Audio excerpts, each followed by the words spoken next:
আসসালামু আলাইকুম এভরিওয়ান, কেমন আছো তোমরা সবাই? তোমরা বেশ অনেক দিন ধরে আমাকে বলছো যে ভাইয়া তুল্য সংখ্যার একটা চার্ট আমাদেরকে দেন। তো আমি তোমাদেরকে যেটা দিয়েছিলাম সেটা হলো তুল্য সংখ্যার কনসেপ্টটা। বুঝছো কিভাবে আমরা বিক্রিয়ার ইলেকট্রন আদান প্রদান থেকে অথবা আধানের যে আদান প্রদান, সেই আধানের আদান প্রদানের কনসেপ্ট থেকে তুল্য সংখ্যার একটা বেসিক কনসেপ্ট তোমাদেরকে বুঝিয়ে দিয়েছি। এখন আর একটু ব্রডার সেন্সে আমরা যদি যাই যে তুল্য সংখ্যা এক একটা যৌগে এক এক রকম হয়, তারা যখন বিক্রিয়া করে সেই তুল্য সংখ্যা অনুযায়ী তারা চার্জ আদান প্রদান করে তারা বিক্রিয়া করে। এখন এই হিডেন যে সংখ্যাটা, এই তুল্য সংখ্যাটা আমরা কিভাবে বের করব সেটাই আজকের ক্লাসে তোমাদেরকে দেখাবো। খেয়াল করবা, আমরা যে সমস্ত রাসায়নিক যৌগ নিয়ে কথা বলি সেই যৌগগুলোকে আমরা যদি কয়েকটা ক্লাসে ভাগ করে ফেলি, যেমন এক নাম্বার আমরা বললাম অ্যাসিড বা অম্ল, তারপরে হতে পারে ক্ষারক, তারপরে হতে পারে অ্যাসিড ক্ষারের বাইরে, যেমন ধরো যে একটা অণু হাইড্রোজেন বা অক্সিজেন, তারপর হচ্ছে পানি, তাই না, নাইট্রোজেন ডাইঅক্সাইড। এরা তো ডিরেক্ট অ্যাসিড ক্ষারের মধ্যে আমরা ওইভাবে ফেলতেছি না, ওদেরকে আমরা নর্মাল কি বলতেছি, ধরো যৌগ বলতেছি। এরাও তো বিক্রিয়া করে, অক্সিজেন বিক্রিয়া করে না, করে, নাইট্রোজেন করে না, হ্যাঁ করে, দুইটাই করে। এখন অ্যাসিড ক্ষার যৌগ বা এটাকে আমরা বলতেছি যে একটা অণু, যদিও অ্যাসিড ক্ষারও ওরাও অণু, বাট অ্যাসিড ক্ষার যারা না, ডিরেক্ট যারা না, তাদের কথা বলতেছি, ঠিক আছে। তারপরে হতে পারে জারক, যেটা নিয়ে তোমরা পরিমাণগত রসায়নে সব থেকে বেশি কনসার্নড, এবং বিজারক। এদের তুল্য সংখ্যাগুলোই আমরা খুঁজে বের করার চেষ্টা করব। হ্যাঁ, চলো এক লাইনে আমি লিখে দিচ্ছি, অ্যাসিডের তুল্য সংখ্যা হচ্ছে সে যতগুলা H+ দান করতে পারে, যতগুলা H+ দান করার ক্যাপাসিটি তার আছে, এটাকে আমরা বলি তার তুল্য সংখ্যা, অথবা যত সংখ্যক লোন পেয়ার সে গ্রহণ করতে পারবে। ঠিক আছে, যতগুলা H+ সে দান করতে পারবে অথবা লোন পেয়ার গ্রহণ করতে পারবে, এটা তার তুল্য সংখ্যা। আমরা যদি H+ দিয়েও চিন্তা করি তাও কিন্তু সম্ভব। আর ক্ষারকের ক্ষেত্রে, এক্ষেত্রে H+ দান ছিল, এক্ষেত্রে ক্ষারক হলো যতগুলা H+ সে গ্রহণ করতে পারবে অথবা যতগুলা OH- সে দান করতে পারবে। রিপ্লেসেবল এই সংখ্যাগুলাকে আমরা বলতেছি তুল্য সংখ্যা। ঠিক আছে, ক্ষারকের ক্ষেত্রে H+ গ্রহণ এবং OH- দান, সে কয়টা দান বা গ্রহণ করতে পারে। যৌগের ক্ষেত্রে আমরা বলি একটা যৌগ তৈরি হয়েছে তার যোজনীর সাহায্যে, তাই না? তো প্রত্যেকটা মৌলের যোজনী এবং ওই মৌলের সংখ্যা, এই দুইটার গুণফলটাকে আমরা বলতে পারি তার তুল্য সংখ্যা। যেমন ধরে নাও, আমরা আগে লিখে নেই, পরমাণুর যোজনী এবং ওই যৌগে ওই পরমাণুর সংখ্যার গুণফল, পরমাণুর সংখ্যা, যোজনী ইনটু পরমাণুর সংখ্যা, এই দুইটার গুণফলটাকে আমরা তার তুল্য সংখ্যা বলবো। যেমন একটা সহজ এক্সাম্পল দিয়ে দেই, অক্সিজেনের তুল্য সংখ্যা কত হবে? এটা হবে হচ্ছে অক্সিজেনের যোজনী 2, এখানে অক্সিজেন পরমাণু আছে 2টা, টোটাল 4। নাইট্রোজেনের কত হবে? তার যোজনী 3, পরমাণু আছে 2টা, টোটাল 6টা। এর তুল্য সংখ্যা হচ্ছে 6। ঠিক আছে, তারপর আমরা যদি জারকের পরিচয়ের কথা বলি, জারক কি কাজ করে? আমরা জানি জারক ইলেকট্রন গ্রহণ করে। যত সংখ্যক ইলেকট্রন গ্রহণ করবে, এখানে কোনো পেয়ার বা অন্য কিছুর কথা বলছি না, যত সংখ্যক ইলেকট্রন গ্রহণ করে সেই গৃহীত ইলেকট্রনের সংখ্যা। তো জারকের তুল্য সংখ্যা কি? গৃহীত ইলেকট্রন সংখ্যা এজ এ হোল, মোট ওই যৌগটা যতগুলা ইলেকট্রন গ্রহণ করতে পারবে সেই সংখ্যাটাকে আমরা তার তুল্য সংখ্যা বলবো। বিজারকের ক্ষেত্রে ঠিক বিপরীত, দানকৃত ইলেকট্রন সংখ্যা, দানকৃত ইলেকট্রন সংখ্যা অর্থাৎ টোটাল সে কতগুলো ইলেকট্রন দান করতে পারবে সেই সংখ্যাটাকে আমরা বলবো তার তুল্য সংখ্যা। ঠিক আছে, তো আমি শুরুটা করব হচ্ছে জারক এবং বিজারক দিয়ে। তো জারকের একটা লিস্ট আমাদের জানতে হবে এবং এরা কিভাবে বিক্রিয়া করে সেটাও জানতে হয়। ঠিক আছে, তো প্রথমেই আমরা দেখি অম্লীয় মাধ্যমে পটাশিয়াম পারম্যাঙ্গানেট কিভাবে বিক্রিয়া করে। খেয়াল করো, এই অম্লীয় মাধ্যমে পটাশিয়াম পারম্যাঙ্গানেট বা পারম্যাঙ্গানেট, আমরা শুধুমাত্র এই আয়নটা নিয়েও কথা বলতে পারি। পারম্যাঙ্গানেট আয়ন ম্যাঙ্গানিজ 2+ পরিণত হয়, তাহলে চিন্তা করে দেখো, ম্যাঙ্গানিজের জারণ সংখ্যা এইখানে ছিল +7, এখানে ছিল +7, এই +7 থেকে সে হয়ে গেল +2। কয়টা ইলেকট্রন সে গ্রহণ করলো? 5টা গ্রহণ করলো। 5টা গ্রহণ করার কারণে 5 একক ভ্যালু কমে গেছে। তো যেহেতু সে 5টা ইলেকট্রন গ্রহণ করছে, তাই তার তুল্য সংখ্যা 5। ইজি। তারপরে এই পারম্যাঙ্গানেট আয়নটাই যদি নিরপেক্ষ মাধ্যম অর্থাৎ pH7 এর আশেপাশে জলীয় মাধ্যমে যদি বিক্রিয়া করে, তাইলে কি তৈরি করে? আমরা জানি পারম্যাঙ্গানেট থেকে ম্যাঙ্গানিজ ডাইঅক্সাইড তৈরি হয়। তাহলে পারম্যাঙ্গানেটে 7 আছে, তার জারণ সংখ্যা পারম্যাঙ্গানেটে কত? +7। এই +7 থেকে হয়ে গেছে +4, ম্যাঙ্গানিজ ডাইঅক্সাইডে ম্যাঙ্গানিজের জারণ মান +4। তাহলে পরিবর্তন কত? যতটুকু পরিবর্তন ততটুকুই তার তুল্য সংখ্যা। তাইলে +7 থেকে +4 হয়েছে, পরিবর্তনে আমরা দেখতে পাচ্ছি 3, দ্যাট মিন্স এই হচ্ছে তার তুল্য সংখ্যা। ঠিক আছে, তাহলে সেম ভাবে এই পারম্যাঙ্গানেট যদি ক্ষারীয় মাধ্যমে বিক্রিয়া করে, ধরো পটাশিয়াম হাইড্রোক্সাইড সোডিয়াম হাইড্রোক্সাইডের উপস্থিতিতে আমরা একটা জারণ বিজারণ বিক্রিয়া করাচ্ছি, যেখানে জারক হিসেবে পারম্যাঙ্গানেট আছে, সেই ক্ষেত্রে পারম্যাঙ্গানেট থেকে তৈরি হয় ম্যাঙ্গানেট।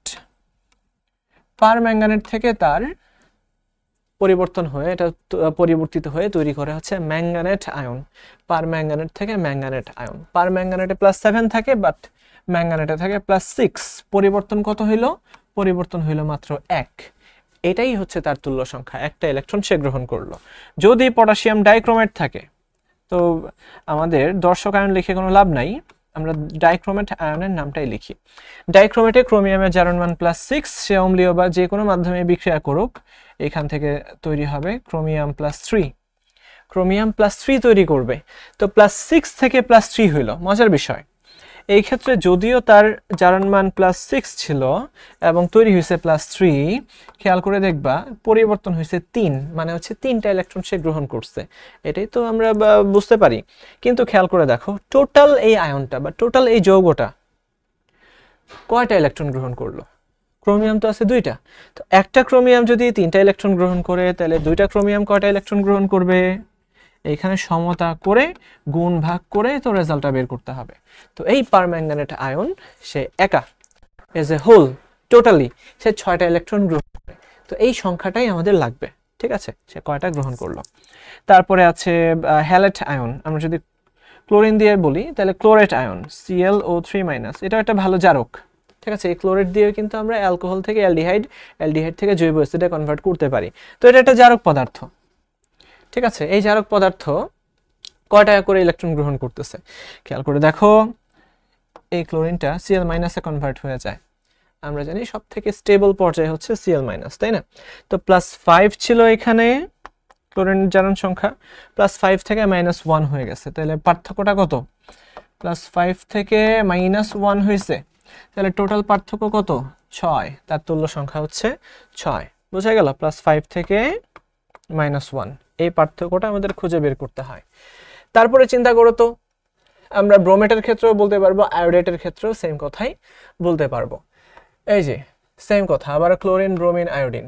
ক্লোরিন, ফ্লোরিনও আছে, ফ্লোরিন একটা জারক। ক্লোরিন, ব্রোমিন, আয়োডিন, দেখো 2টা করে পরমাণু আছে। এরা প্রত্যেকেই যখন ইলেকট্রন গ্রহণ করবে তৈরি করবে ফ্লোরাইড, ক্লোরাইড, ব্রোমাইড, আয়োডাইড। ঠিক আছে, ক্লোরাইড, ফ্লোরাইড, ব্রোমাইড এবং আয়োডাইড।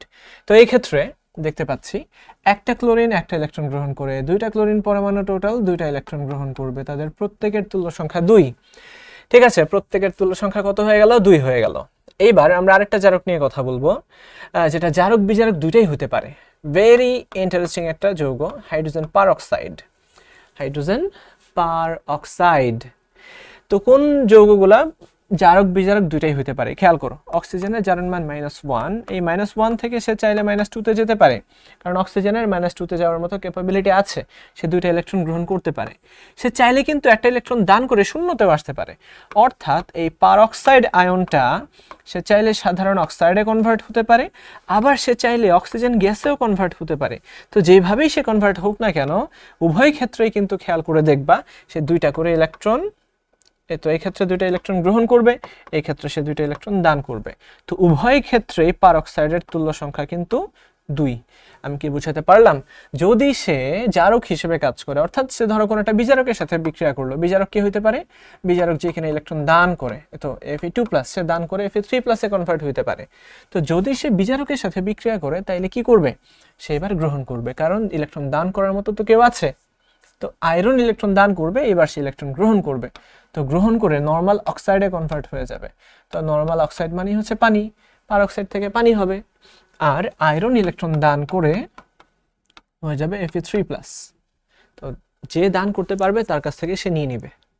যদি এমন কেউ হয় যে সে একটা শক্তিশালী জারকের সাথে বিক্রিয়া করছে, তখন সে হয়ে যাবে আবার বিজারক, তখন অক্সিজেন গ্যাস তৈরি হবে। তাইলে আমরা বুঝতে পারলাম সে 2টা ইলেকট্রন দান করবে। কাকে? 2টা আয়রনকে। তার তুল্য সংখ্যা 2। বুঝা গেল? এইভাবে একটু হিসাব নিকাশটা করে দেখো। আচ্ছা, আরেকটা আছে এরকম, সালফার ডাইঅক্সাইড। সালফারের যোজনী +4, সরি সালফারের জারণ মান +4 এখানে। তো আমরা জানি এই সালফারের জারণ মান 0 হতে পারে, মুক্ত সালফার। আবার চাইলে কিন্তু +6ও হতে পারে, সালফার ট্রাইঅক্সাইড। তার মানে দুই দিকে যাওয়ার ক্যাপাবিলিটি আছে। যদি সে +6 এ থাকতো তাইলে কিন্তু সে আর দান করতে পারতো না, সে বাধ্যতামূলক জারক হয়ে যেত। সালফার ট্রাইঅক্সাইড বাধ্যতামূলক জারক, তাকে ইলেকট্রন গ্রহণ করতেই হবে। আবার আমি যদি আরেকটার কথা বলি, হাইড্রোজেন সালফাইড,